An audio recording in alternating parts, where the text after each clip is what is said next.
কাজুগুলোকে paste করে নিচ্ছি। কাজু পেস্ট হয়ে গেছে। বসিয়ে দিয়েছি তালের রস। সময় যতক্ষণ লাগে বন্ধুরা দেখতে থাকুন। এখন দুধটা দিয়ে দিব।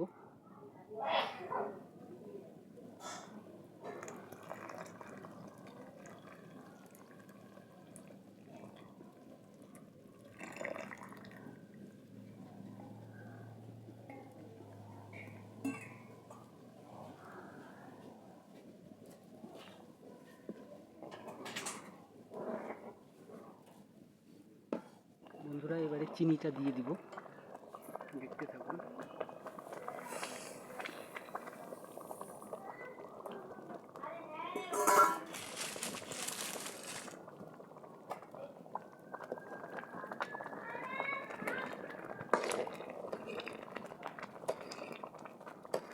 আমার মিষ্টি সাধারণত একটু বেশি লাগে।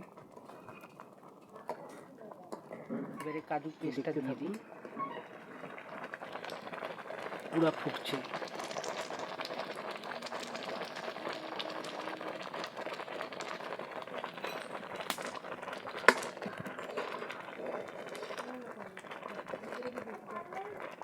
বন্ধুরা দেখুন কীভাবে ফুটছে, গায়ে ছিটে ছিটে আসছে। বাপরে বাপ! দেখতে থাকুন। নামিয়ে নেওয়ার সময় তো একদম ফিনিশিং, একদম তৈরি। কড়াই থেকে নামিয়ে নিয়েছি। এটাই হলো তালের ক্ষীর বানালাম। তো রাখছি বন্ধুরা, এরপরে অন্য ভিডিও নিয়ে আবার আপনাদের সামনে হাজির হব। থ্যাংক ইউ বন্ধুরা।